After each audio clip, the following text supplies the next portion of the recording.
You can do it. You can go create. Just get to it. I promise you'll feel great. Because life can get ugly, and art sure can too. What matters is to do it. Let those feelings flow through you.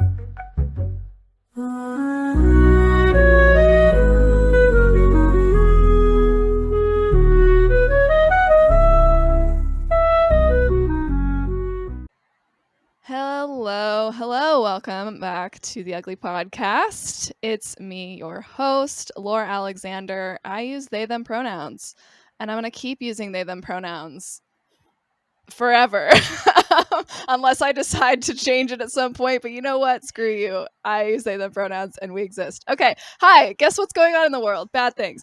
I am sitting in my my office today. For anybody who has been following along on this journey, I am fully moved in to my girlfriend's house now, and I have fully set up our office area. There's still some like mess here and there, but otherwise we got art on the walls. It's great.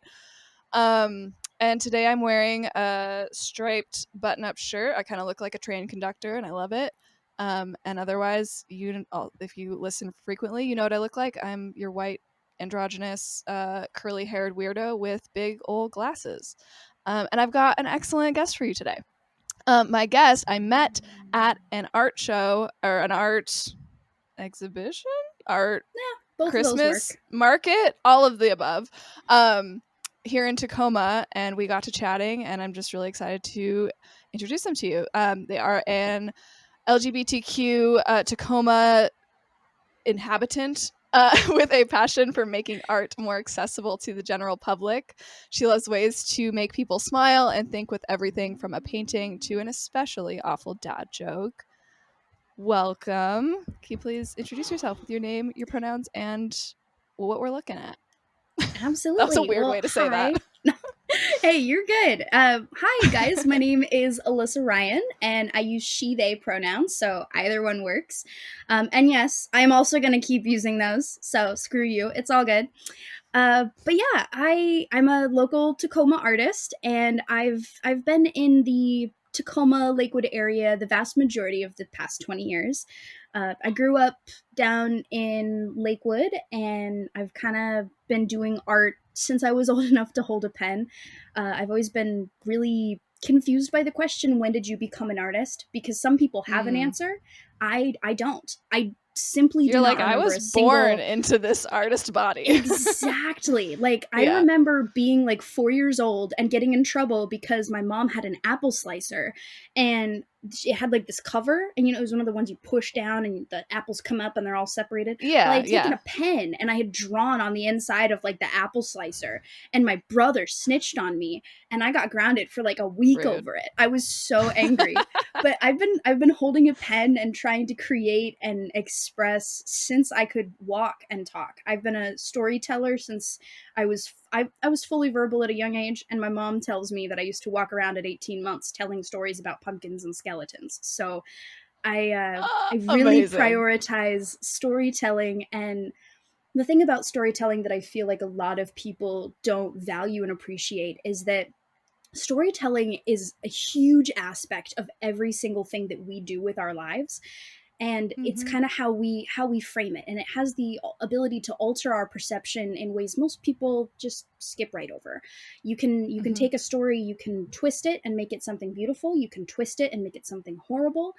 And when you tell a story, whether it's your life experience, that of someone else's, you can do that through any medium. You can do it through a painting, you can do it through a drawing, you can do it through a crocheted piece, you can do it through anything, including words. And words are very powerful, which is one of the reasons I'm so excited to be on here today, because I love getting to use my words. And as you can already tell, I talk a lot, so this works beautifully.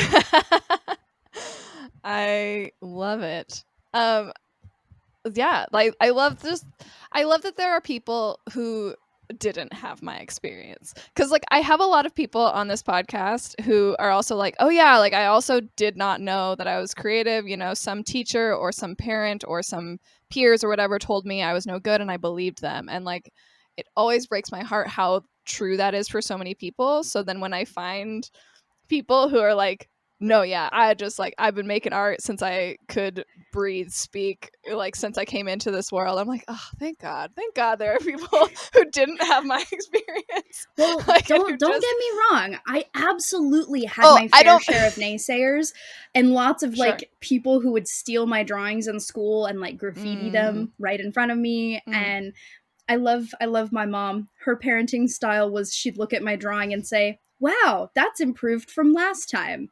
She didn't actually give me my first compliment on my art until I was like in high Oh. school, and I specifically remember because it was such a big deal. But luckily for me, I won the freaking lottery when it comes to the dad department. And so my dad has been an amazing support for me throughout my entire artistic journey, my whole life. He's been a great sounding board, everything from the first short story I had published to he's the one who goes with me to art shows and carries my stuff and helps me set up my booth. And he's been my cheerleader. And I feel like if you have one person who will stand with you, it makes all the difference in the world. And so my dad, I love him. He has his own stuff, and I always feel like he doesn't understand how amazing of a dad he is because he's tired all the time, and so he doesn't get the impact that he's had on my life and the life of all of my siblings. There's a lot of us. There's 4 of us in total, and he's awesome. So my family definitely played a big role, and I don't take that for granted in the slightest. But yeah, no, creation, the way my brother puts it, he puts it the best, which is that I have Genesis power, which means that I don't have the ability to not create ideas. I simply breathe and exist, and the ideas are there. And how to describe how they interact with my brain and how they show up, it makes me sound like a crazy person. But it's almost like I look around the world and I see snapshot frozen moments where it's like you put a filter on the world and suddenly it's a painting. And it's like, oh, this is how I would frame this feeling. This is how I would frame this moment. This is how I would express this. And it comes through in all mediums. Sometimes it's painting, sometimes it's poetry, sometimes it's a short story. But it's just these little snapshot moments coming at me so fast I can't capture them all, ways that I would express this and express this and express this. And it's to the point where if I don't create things, my mental health suffers and my physical health suffers, and I start struggling. And so it's a very interesting perspective because I almost have like a deep empathy and respect for those people who didn't come from that, because I have this curiosity of, okay, what does your process look like? How does it differ from mine? And it just makes me want to dig in and learn more. And I have a fascination with the human experience. And so I just want to know how everybody's experiences differ. And it's, there's a lot going on, lots of layers. And I could talk forever on art and creativity and expression. It's dangerous. Yeah, that's so good. Okay, really quick. So if anybody's listening to this and they're like, oh, that could never be me, like my brain doesn't work like that, I just want to touch on this because like as you were talking about like the way that you see things and like have these ideas come to you and like this like birth and generation of ideas, like that I didn't used to have that. And like I used to feel that like stuck feeling of like I didn't experience the world like that. It was very much like I stayed in this very safe zone that wasn't curious. And so if you are listening to this podcast, you know that like I like I wasn't always like this. It can be a learned experience. Like not everyone will experience it exactly as Alyssa is saying, but like I have like the more that I get curious about what I can make, the more like I do notice myself having those moments of like, wow, I just appreciate this moment so much more. And I'm like, this is inspiring some kind of words or poetry or some kind of vision that I want to then put out into the world. And it's cool. It's really fucking cool that you can like learn this and practice it regularly. And it's not just something that is totally inaccessible to like the artist type. It's like, no, it's a human characteristic. Like, yes, all of our brains work differently. Your type, like your flavor of artistry or creativity is going to be different than Alyssa's, different than mine. But like, it's the human experience to be curious and creative. And it's a skill that can be fostered and tended to. So that makes me wonder, did you have a specific moment or experience that helped either unlock that creativity or really help drive that creativity that shifted the way you think about things to help access more of that, as my brother says, idea genesis? Yeah, it wasn't just one moment. Well, since they have disappeared, I will tell a dad joke. What do you call a dog on a submarine? A subwoofer. I can't remember where I left off. Actually, I was gonna say, so what you were talking about was the importance of saying yes to yourself and saying yes to your ideas. Mhm. And I love that you brought that up, because that is a personal life philosophy of mine that I've never heard anybody else Mm. use. And Oh, I I loved love hearing it. you talk about your ugly art too, because that is how I have always been as an artist. I am not, I know that it's a very common trend when being an artist to focus on perfection, but I've got ADHD and I've got autism. As a human being experiencing life, I myself am not perfect, and I have never been concerned with perfection. Good enough and doing my best, which changes every day, that is enough for me. And so one of my favorite paintings that I ever made is a painting called Wind Blown Girl. It was my very first time ever using oil, and I did the entire thing using a palette knife. And I love palette knives because they are so imperfect when it comes to creation. And Yeah. I originally had this one vision, and it just kept failing and it kept not working, and I kept trying to rework it, and the paint was just getting thicker and thicker, and with oil it doesn't dry for like 3 months. And I got a fresh palette, I got my knife, and I just started stacking and swishing, and I created this, the art style. What I like to call it is, I like to say I do abstract fauvistic portraits, which basically breaks down to creating images of people that are not naturally colored, aren't cartoons, but also aren't realistic. And so Mm. they have some interesting textures and colors that you wouldn't normally see in a portrait of a person.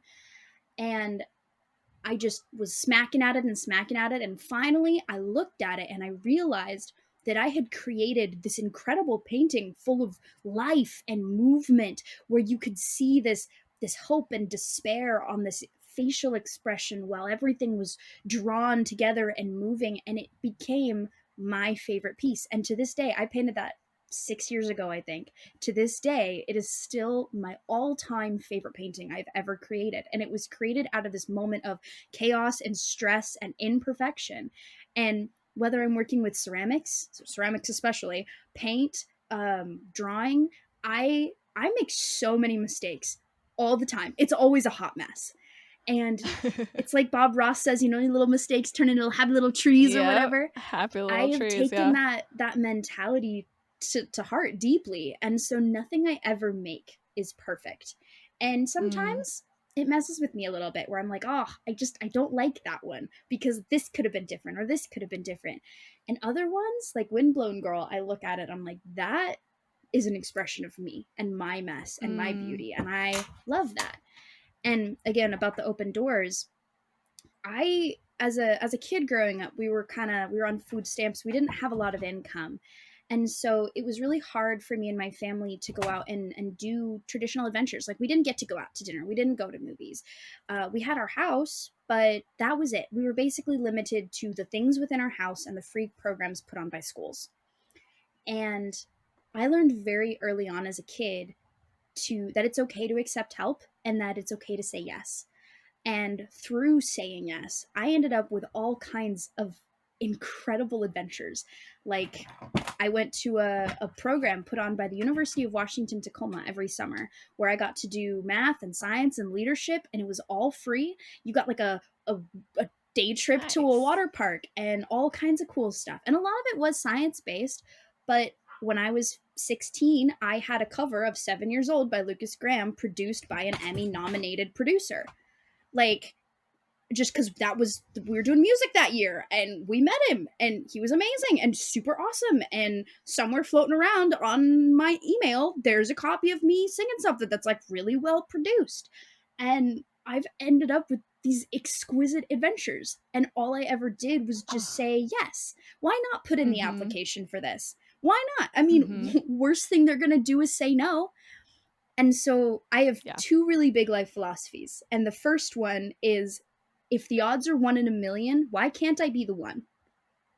What's stopping me from being the one? Someone has to get it. So why can't it be me? And I've been to space camp, like at the U.S. Rocket Center in Alabama. I got a full ride scholarship. Amazing. Because I talked about how I wanted to be the kind of person who used art as a way to translate science into a language that everyone can understand. And they're like, okay, sure. So I was the only artist in a room of 100 science and STEM kids. And I got one of 20 scholarships with over 3,000 applicants across the country. So there are amazing things that you can do for art, for your life, if you just bother to say yes. And why not? That space camp, I found out about that 2 days before the application was due. And there was like a whole video essay you had to do and edit it and everything. And I just said, yeah, why not? That sounds like fun. May as well try my best. And it is just incredible, the things that, you know, can happen for you when you say yes. And it makes me so happy that you have the same, like, philosophy, because I don't know very many people who say that. You know, it's such a beautiful thing, and it leads to a very full, rich life. And it's a new day now. If you're listening to this, that might just sound a little random, but if you're watching this, you will see that we are in new clothes now. We had some technical difficulties and had to cut our last conversation, well, the first part of this conversation short. So we're kind of re-entering the conversation where we left off. So yeah, now I'm in a kind of Mr. Rogers cardigan. Otherwise, I look the same. Hey, it's a good way to describe it. What about you, Alyssa? Well, I have I'm a little bit of a huge Taylor Swift fan, so I have my Speak Now cardigan on, and you know, blue long sleeve shirt and some very comfortable, like, grandma floral pattern sweatpants. And my blue hair is nice and wavy today, which makes me feel good. I love it when my hair does fun things. So, you know, gotta keep it looks fresh. Amazing. You look like a merfolk. I know, right? In the sunlight, the green comes out a little bit more, because I put like 5 different shades in when I dyed it a couple months ago, and so it like changes color in different light, and it makes me feel like a mermaid princess all the time, and we love that little extra zhuzh, you know. Yeah. Oh, so good. Okay, so we were talking about just like how saying yes to yourself and yes to your creative ideas is this like beautiful expression of love for yourself. And I started really feeling this because as I started like making that ugly art and stuff, and like I'd notice like an idea pop into my head, and instead of being like, oh, you know, oh yeah, that would be a fun idea, or like, oh yeah, that's, you know, I just completely ignoring it, I started being like, oh, I could do that idea. And like, if I'm scared that I'm going to mess it up, I could just make it ugly on purpose at first. And like, then if I want to do it again, I can. And so then like, and as I started saying yes in that way of like, yeah, I can, and it can be bad or it can be whatever it wants to be. And then I started noticing like this really like this little part of me started feeling so like warm and like accepted and loved whenever I did that. And it's just like, oh, I've just been rejecting so many ideas from myself for so long. And it really, there's just so much self-love there, in saying, yes, I do deserve this. Yes, I deserve to have my weird little ideas come out on paper or be molded into clay or whatever you're going to do with them.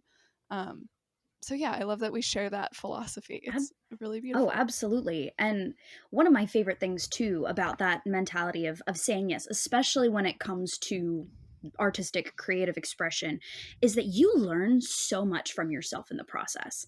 Like some of the paintings, for example, that I am by far the most proud of came from those weird little ideas, and it's like, well, would this even work? Like a couple months ago, I was making this painting, and I wanted it to it's a relatively large painting, but on the front it's a white figure that's, looks like they have like water dripping out of their hands, but I wanted them to look a little bit more ghostly. And I didn't feel like using oil because that was going to take forever. And so I got this random idea. I was like, what if we took acrylic paint and watered it down like watercolors? I wonder how that would go. And it's Yeah. actually become like my go-to focal point piece when I do art booths and stuff. And it's very popular. I have a lot of people talk to me about this one piece. And I never would have done that if I had been like, oh, see, that's a dumb idea. And I was like, but what if? And again, it was when we were talking about like Windblown Girl at our last recording session. That was another one of those like, well, what if? And you just say yes, and it really does give you the chance to say yes to yourself. And it's exactly like you said, it's a beautiful way of showing yourself that you do care what you feel, and it resonates in a different way than, just doing the same thing that you're used to over and over and over again. Yeah. And like you also learn in doing that, you learn like what you like. Mm-hmm. Like especially if you're somebody who doesn't really know yourself that well, if you're like, well, like I'm not really sure what my style is, or I'm not sure how I like to express myself, like exploring that and saying yes to like those different little creative thoughts, it helps you be like, oh yeah, I do like this, I like this color, I like this texture, I love this medium. Yep. Or I don't like that texture, I don't like that color, I don't like, you Yeah. learn those, and like you really solidify like who you are and how you want to express yourself. Like making art is how I realized I was queer, because I like started making art and started realizing what more was inside of me, and I was like, oh, there's a lot in here that I just like haven't been paying attention to and haven't been saying yes to. Yeah. And now that I am, I'm like, oh, it's all here and I can explore it and I can figure it out and I can see what I like. It's amazing. I will admit I had a little bit of a similar experience in that I discovered how much I love illustrating women.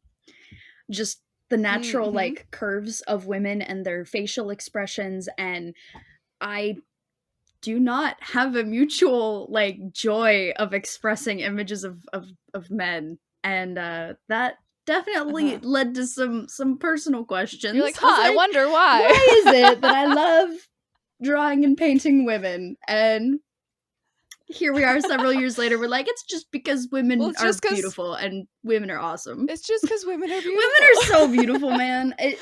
I will get so distracted, and I love that my partner and I will be walking down the street, and I'll like wave to some woman, I'll be like, give her a compliment on something, and then we'll just like look at each other and both be like, oh my gosh, wasn't she so pretty?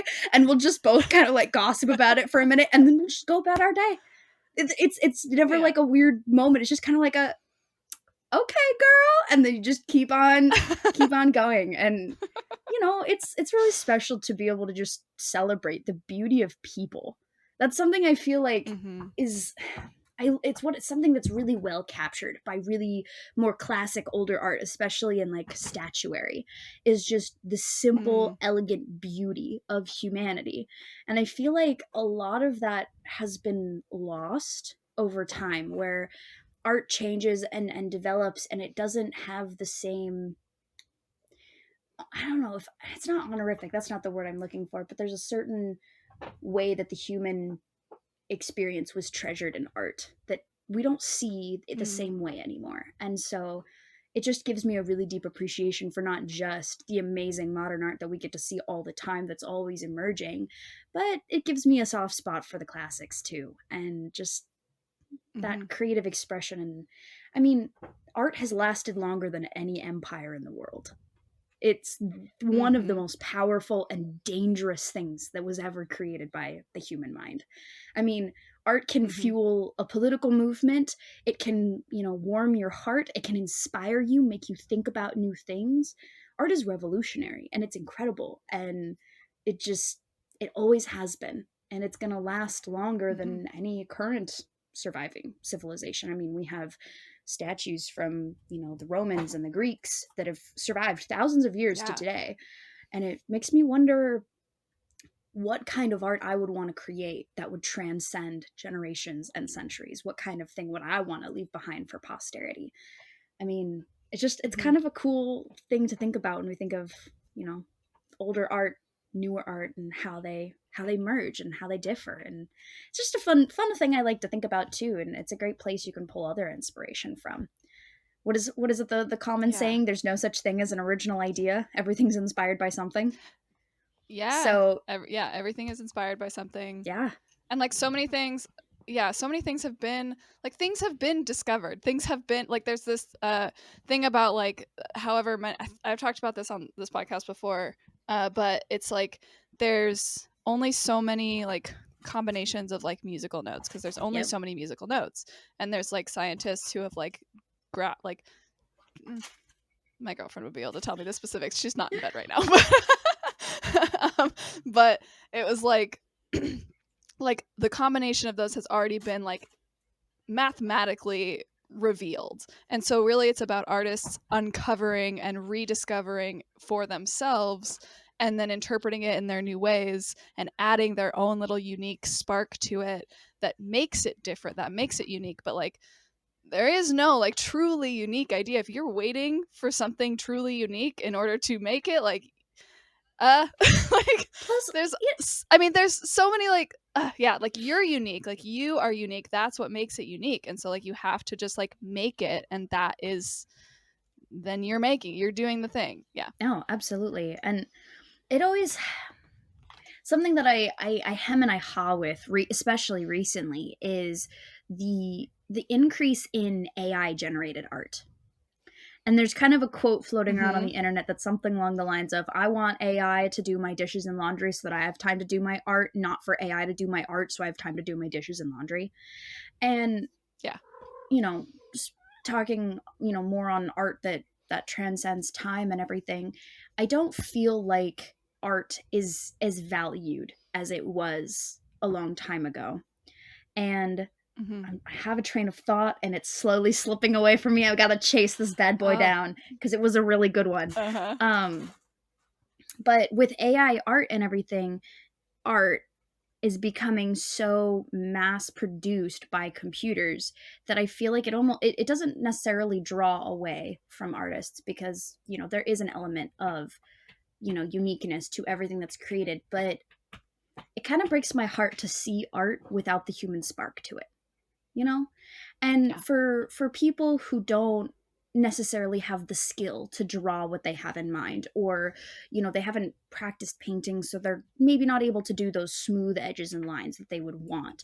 AI as a generative process can be very beneficial, especially as a learning tool, but more and more I feel like I'm seeing, like, for Christmas my little sister got a puzzle, and it was a cat puzzle, had a whole bunch of cats on it, but you could tell that the image was AI generated because every single cat, it was like cats on a bookshelf, but every single cat was done in a Mm-hmm. different style. And not in like a intentional way. It was like this cat has 5 legs and is a completely different fur texture than this cat, which looks like it's got a bright sunlight on its face. And you can tell that it was created by AI. And that's fine. But I personally, when shopping for something like that, I would have wanted something that was created maybe by an artist where they're getting paid by the copyright. Something.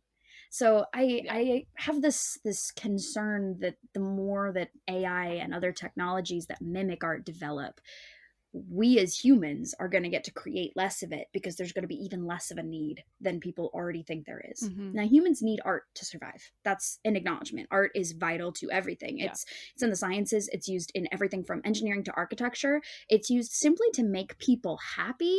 It's used in color theory, psychology.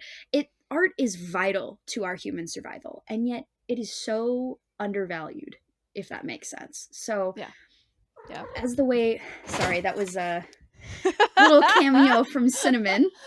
She just Cat bye. she and Gracie were wrestling behind my laptop a minute ago, and they like bumped it, and I was like, okay. And then Cinnamon's like, fly by. It's what I get for having 3 cats. So Yeah. and then Love Alpha it. goes on the bookshelf like being a weirdo, so it's all good.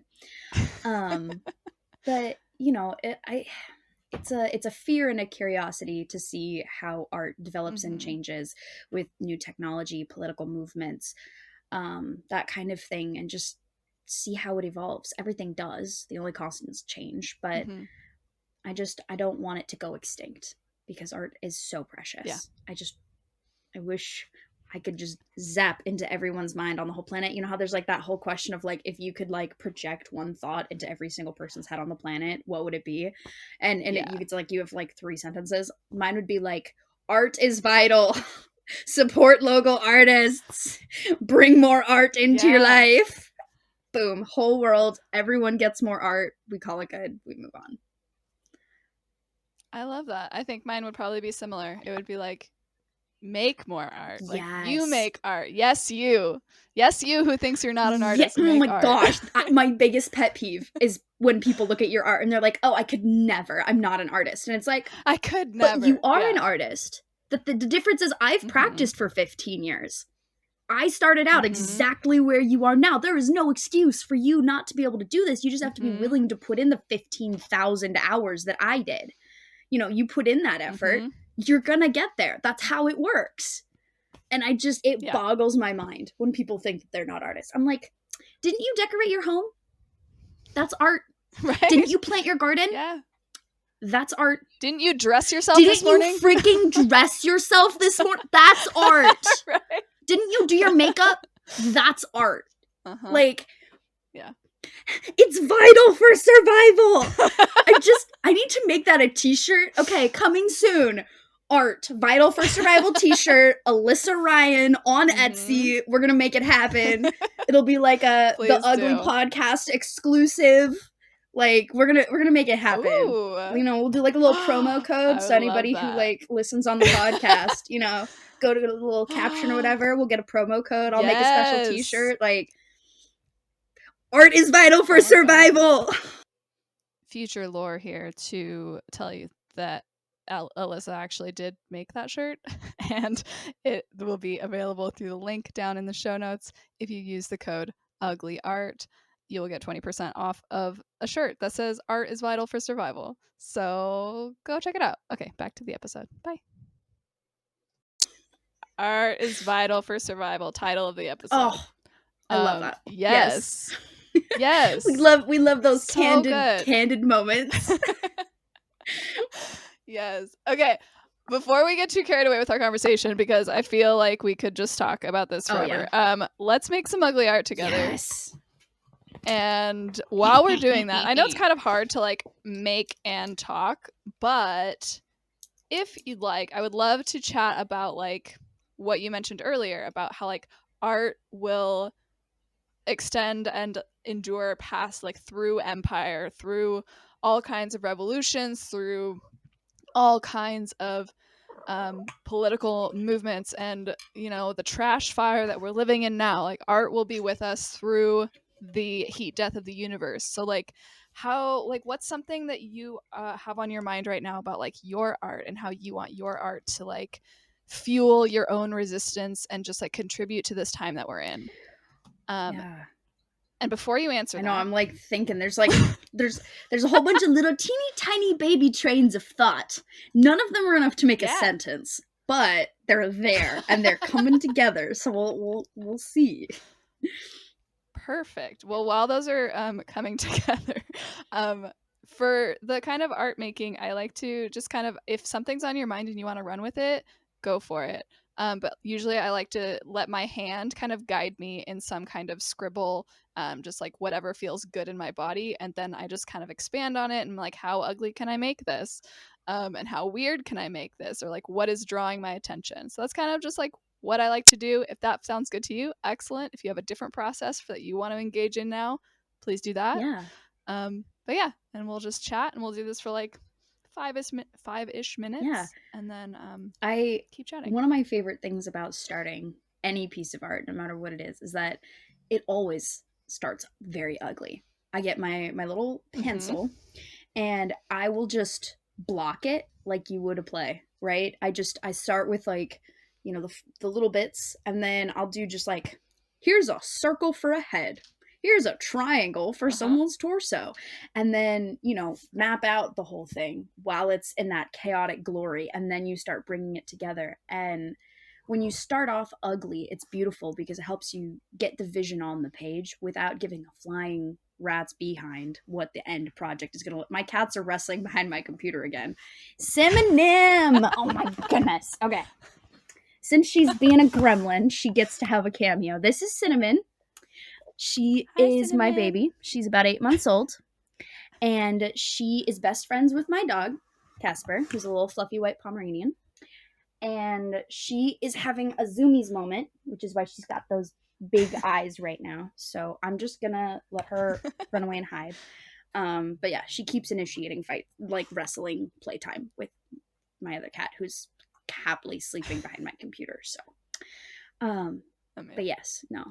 Anyway, ugly is like the beginning of every piece of art I've ever done, and so it's one of the reasons I like love this so much, because it doesn't have to be perfect, let alone in the very beginning when you're only figuring it out. So exactly. But art that transcends empires.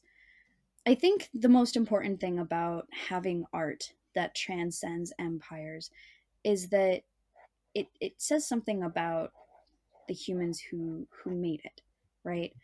And I feel like the message behind the art is just as important as the actual piece itself. Because, you have some things like Van Gogh's Sunflowers, where it's just an absolutely stunning piece. I have no idea if Van Gogh's Sunflowers was actually supposed to, like, say something, or if it's just absolutely gorgeous. And then you have, other pieces like Julius Caesar getting stabbed, and maybe the message is something along the lines of "Don't be a dictator," So it's one of those. There's things with beautiful composition where we keep around just because people are ravens and we love our shiny objects, and then there's things that people keep around because of nostalgia, like the Mona Lisa, and ones that we keep around because we genuinely believe in what they have to say. I just know that if I were going to create something, I would want it to be a combination of all of it. I would want it to be something beautiful that, it's like people with their shiny little ravens and they just want to, have it around. And I'd also want to have it be something that made someone somewhere along the path think that maybe there was a different way they could be doing what it is that they're doing now. Absolutely. I like the different categories and the because there's a lot of different reasons why art resonates with us, and especially it's interesting because I keep hearing a lot of activists and just people online, artists saying art is revolutionary, make your art, and I think some people might think that means that the art itself has to be political. And I don't think that that's necessarily true. Obviously, I do think art should be political, and some art should be political. But I also think that making your art in a time when expression and freedoms are being limited and restricted and forced into boxes, that you making your weird little art is you taking a stand and being I'm still here and I'm still me, and the government can't tell me who I am. Exactly. Or and that is such an important thing for you to remind yourself constantly in order to survive where we're at, and then also push toward freedom. Because it is so easy right now to feel like, and I find myself caught in this trap almost daily, where I feel like there's nothing I can do. Who's gonna listen to me? I'm just one single weird blue-haired girl in the middle of a liberal city with too many cats. Why would anybody bother listening to what I have to say? Yeah. But why wouldn't people? If I'm interesting and engaging and I genuinely care, what's stopping people from listening to me? And even if my little thing, my one way of speaking is, maybe posting something I drew on Facebook or Instagram, or sending it to a friend, or, having it in a magazine, or whatever it looks like, sharing that art is absolutely a megaphone, especially if it's the right way to share it. And in a time when it's so easy to feel depressed because you feel voiceless, art is such a wonderful way to scream out into the void and surprise yourself when how many people call right back to you saying that they stand with you. Yeah, absolutely. The rustling sounds from the cats is so funny. They are so in my room, which is where we are right now, to everybody who's listening. I have 2 different cat trees, and I have one of those little like window platforms. And so one of my cats is Elphaba, and we only just moved in here like a couple months ago, so there's still a couple boxes. So Elphaba is sitting on a stack of boxes, jumping in between the cat tree and the stack of boxes. Cinnamon is hanging out on the window right next to the stack of boxes, trying to knock over the stack of boxes where Elphaba is currently perched. However, the stack of boxes, the bottom box, has books in it. So it's not going anywhere because Cinnamon's only 7 pounds. She's not gonna knock over the pile of boxes, but she is going to try. Meanwhile, She's gonna do her Gracie, my darndest. oldest, is calmly sitting on my bed, right behind my laptop, watching the absolute shenanigans that are happening between Elphaba and Cinnamon right now. It's a miracle we can't also hear my dog barking in the background, so we're doing good as far as I'm concerned. Oh, absolutely. When I first started this podcast with my friend Emerson, their dogs were always barking in the background, and we were just like, well, it's called the Ugly Podcast for a reason. There's going to be dogs barking, and there's nothing we can do about it. And you know, there comes a time where it's like, even if you could do something about it, would you really want to? Because it's like how, like, the Right. common practice now is like when you're in Zoom meetings and stuff and everybody has their cat secretly on their lap and then you have like cat show and tell in the middle of the meeting. I can't even tell you how many like professional meetings I've been in where one of my cats will show up, the whole meeting stops, everybody wants to say hi to my cats. And in some cases, like, it won't even phase my coworkers anymore. They'll just be like, hey, Cinnamon. And Cinnamon looks and she's like, why is my name coming from this metal thing? And she just gets so confused. And it's the funniest thing in the whole entire world. But Amazing. We were talking about the importance of personal speech and voice and reflection through art. And actually, what really came to mind was the imagery of Medusa movement. If you know what I'm talking about. I don't think I do. Where Medusa is like, I mean, I know symbolically used for tattoos and stuff as like a. Do you know the story of Medusa, right? Yeah.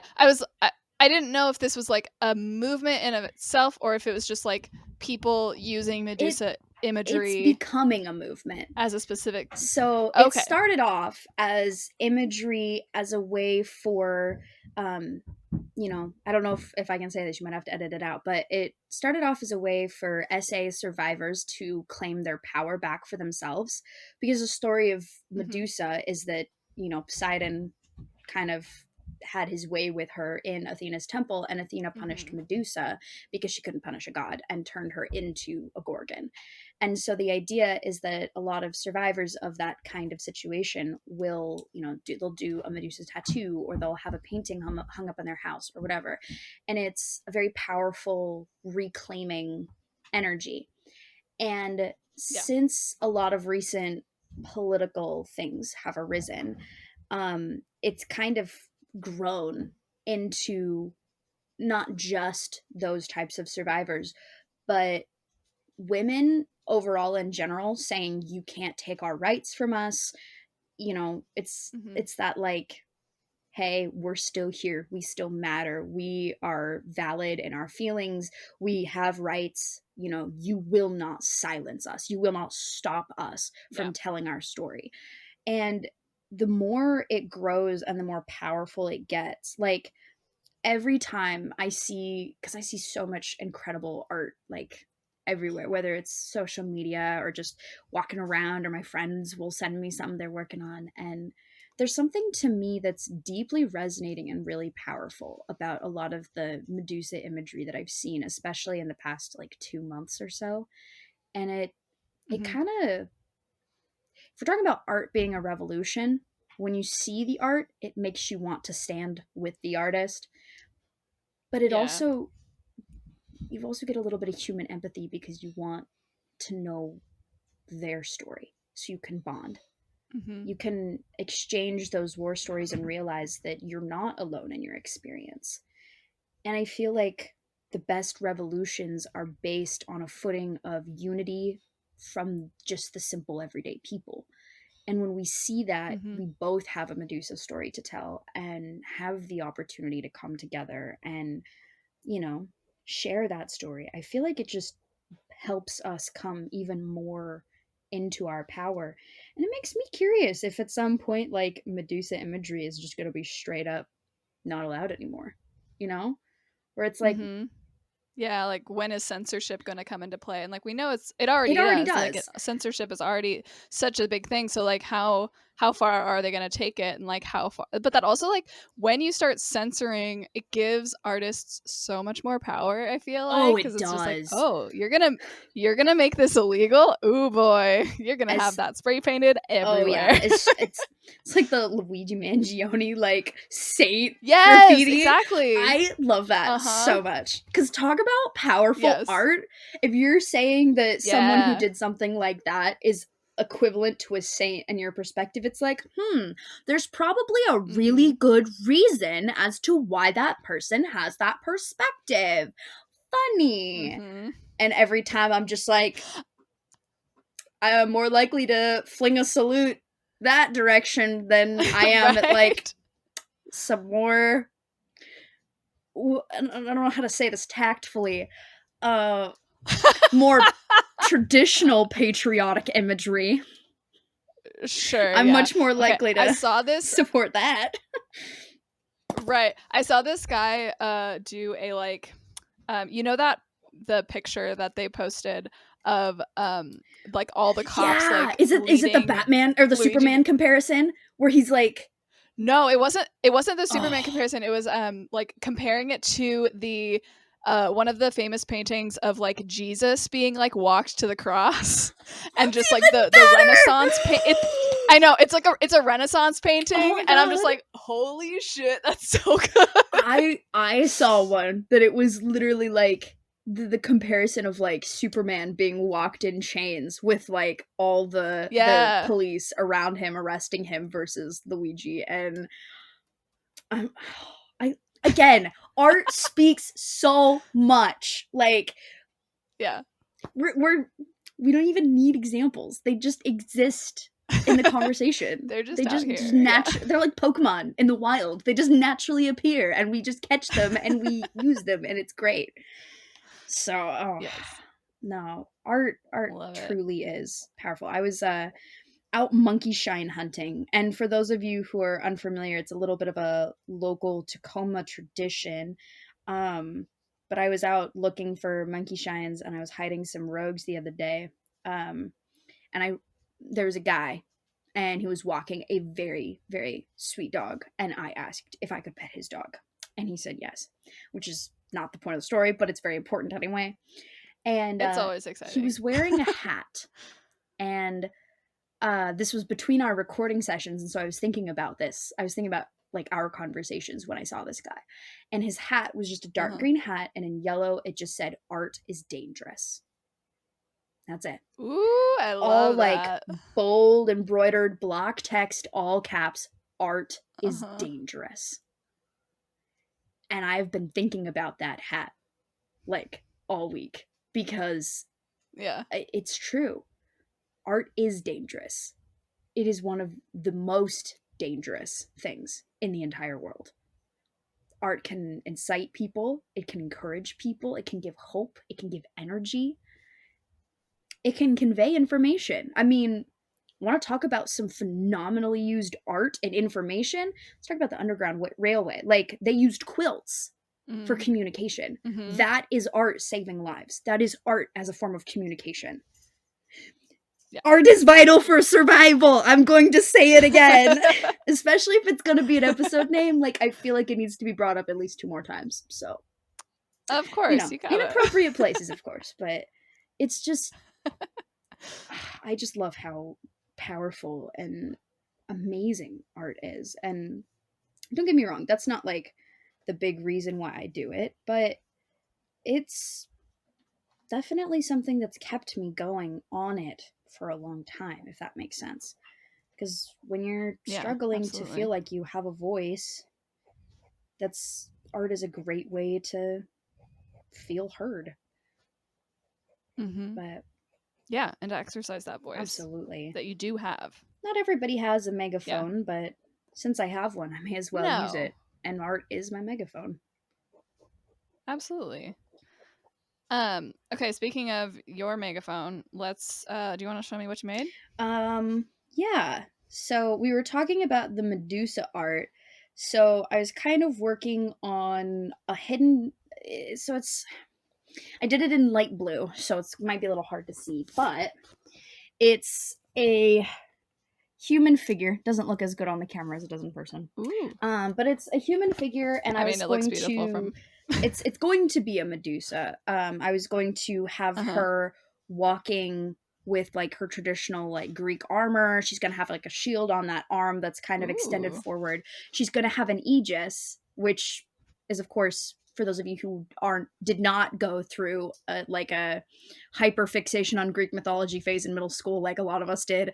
And aegis was the sword, or the shield that Zeus had, that he made, or Perseus had. Somebody had a shield, right? And it had Medusa, like a cast iron of Medusa's face on it that would startle your foes and your enemies. So I'm literally creating a Medusa who has a shield with a picture of herself on it to use to scare people. Nice. Walking down a modern street.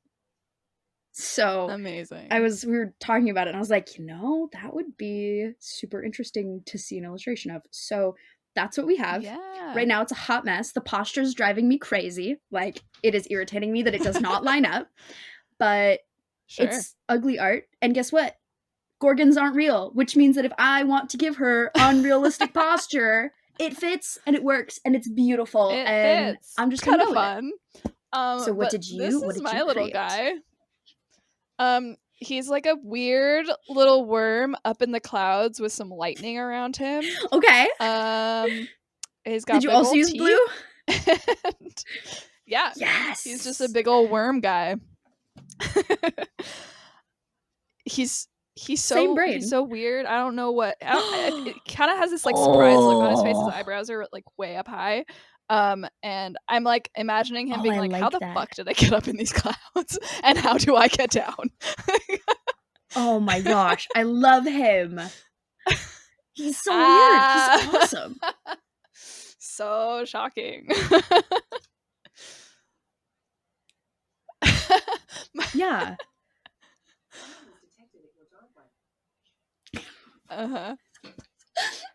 My sister-in-law. What a shocking revelation that he was that high off the ground.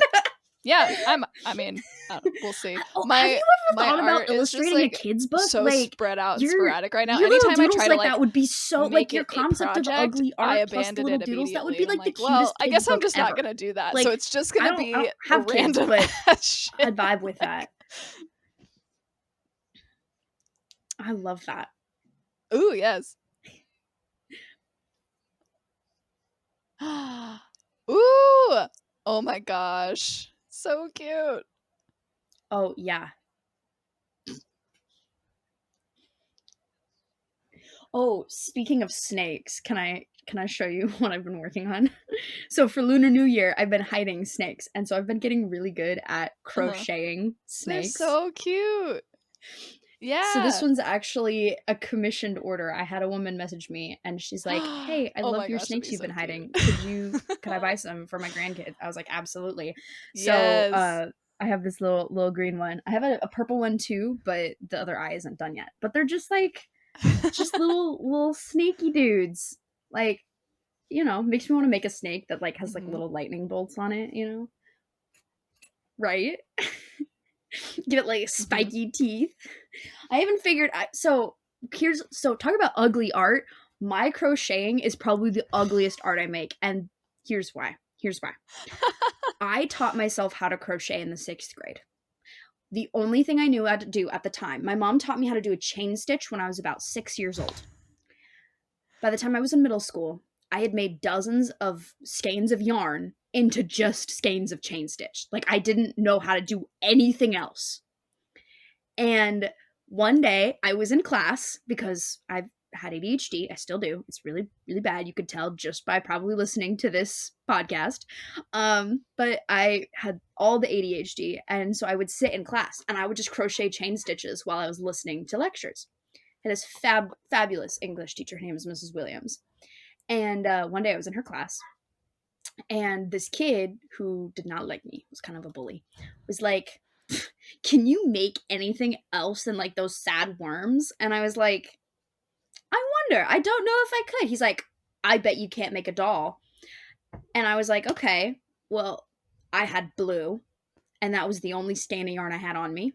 So I undid all the chain stitch. I reballed my yarn, and I sat for the rest of class trying to figure out how to build on this single chain stitch.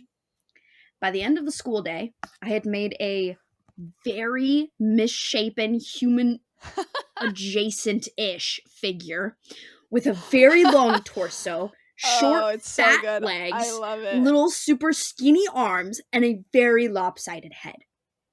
Uh-huh. To this day, it's a good snake, yeah. I only know how to do one stitch, and I don't know how to use a pattern. I have never used a pattern in my life.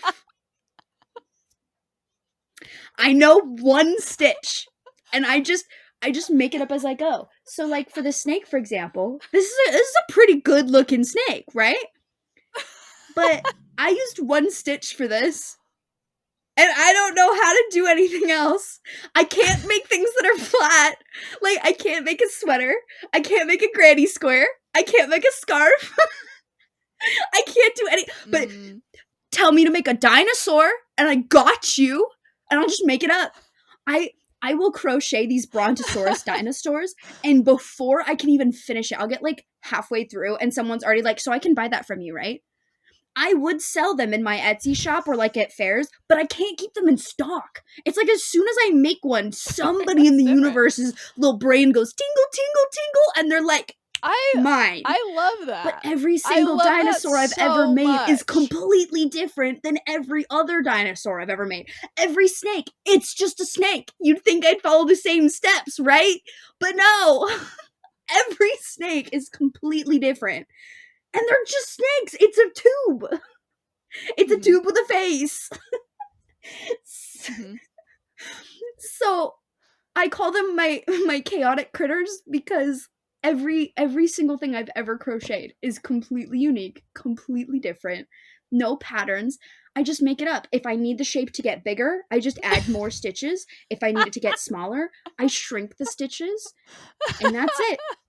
That's literally all there is to it. And I will do entire complex shapes using a single piece of yarn just because I can.